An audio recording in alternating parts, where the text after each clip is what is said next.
today I thought it'd be really fun to do a how-to video on how to French braid. My sister had mentioned to me the other day that she wanted to learn how to French braid because I just learned how and we've never known, and it was always one of those intimidating hairstyles that I just never even tried because I thought it'd be really hard, and it was surprisingly easy. So I thought I'd show you guys how to do it on a video. If you know how to braid, you can do this. It takes practice, and you know, you always see people like holding their arms up, so your arms do get tired a little bit, but it's totally worth it. It's like my go-to hairstyle now that I know how to do it, and it's really nice for summer because with long hair in Israel don't go together. So I'll just get started. What you're gonna need is a brush, a little gummy hair tie or something small to secure the braid, and a couple of little bobby pins. I look kind of crazy right now. Anyway, so I just got out of the shower. I let my hair air dry while I did my makeup, and I tend to find that it's easier to do with your hair a little bit damp. My hair's already sort of dried out, so I might kind of pull it a little bit, but it's a lot easier to do this when your hair is wet.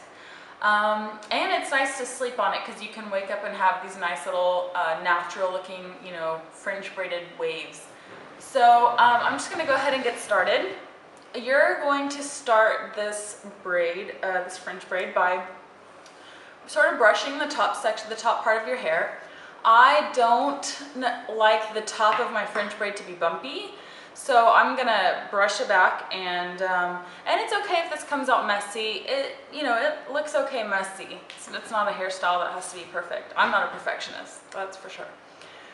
So you're gonna start out by just taking a section of hair for the top. I start by taking my thumbs and like going from my eyebrows just like straight back, and you're gonna sort of just square it off, and you're gonna separate this part from the rest of your hair really well.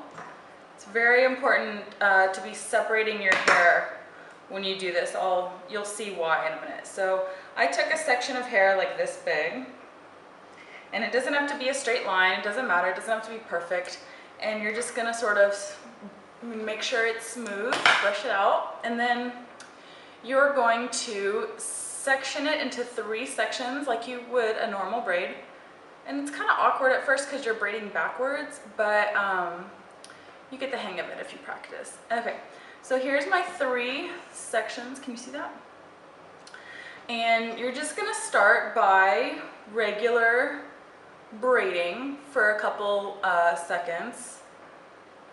You're just gonna regular braid your hair like this, just a couple times, just like a couple like braided parts. Can you see that?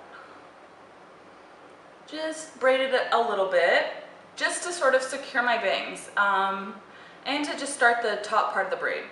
So now I'm gonna, this is a braiding position, and I'm just gonna hold 2 of the sections in one hand, and this section that I'm holding that's by itself in the other hand, I'm gonna drop it down to the rest of my hair.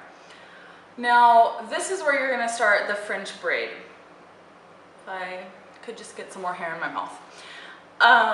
You're gonna take that part that you drop down, and you're gonna add more hair to it. So I just take my thumb and just sort of scoop up, you know, just a section, like, I don't know, I guess like a little less than an inch thick from where I started. So like about this much, and just sort of scoop it up going upward toward the braid.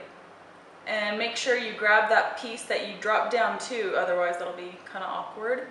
And then this is where I said it's crucial to separate. You're gonna hold it, you have these 2 fingers holding your braid, and then the thumb is gonna sort of hold it and secure it while you separate it from the rest of your hair. That's like a crucial part of French braiding, because then it'll start to get really messy and hard to manage if you don't separate it well. So then you're just going to take that part that you gathered and just continue the braid with it. And then you're going to be holding these 2 pieces of the braid together, and you're going to drop this one down to your head.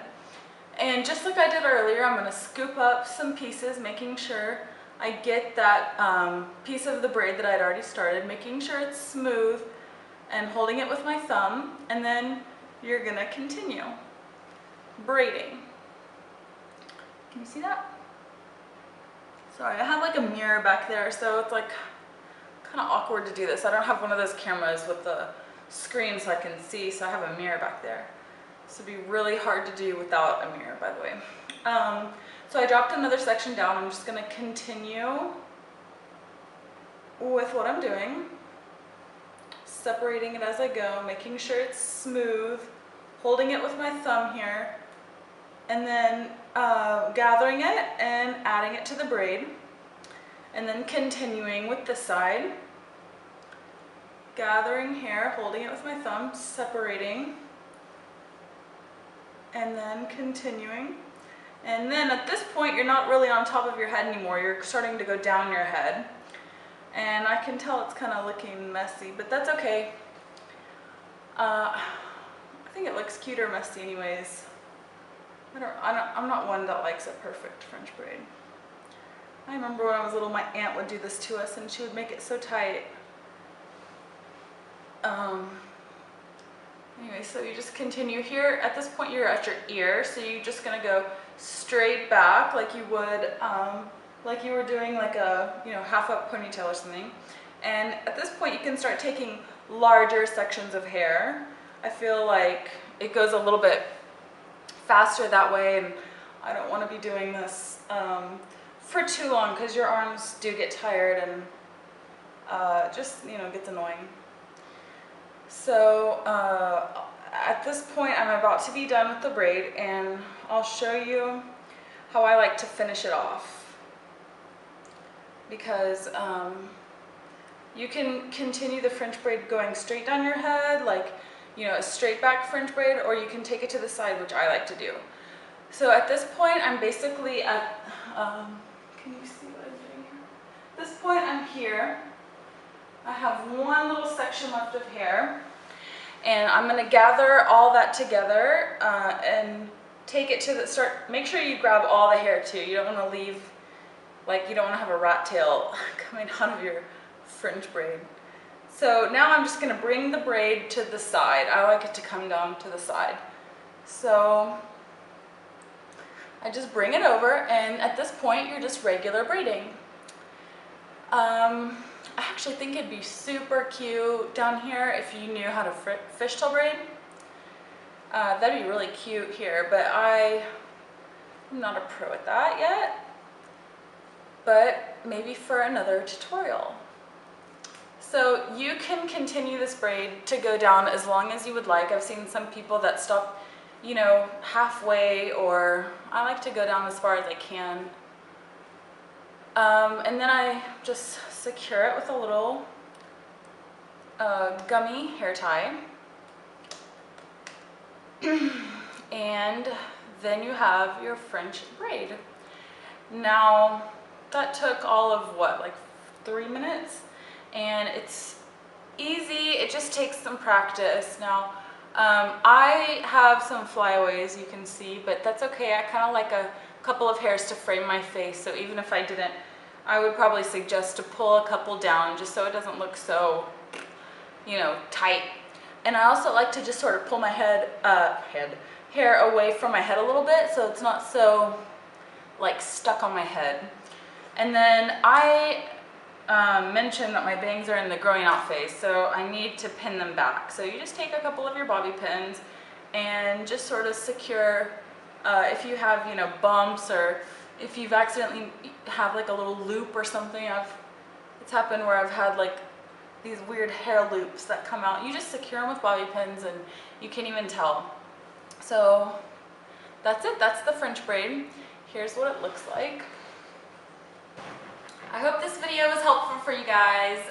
If it was, or if it wasn't, or if you have any more hair tutorial or whatever videos you'd like for me to do, just leave a comment down below, and please check out my blog. I'd really appreciate it. Thanks for watching.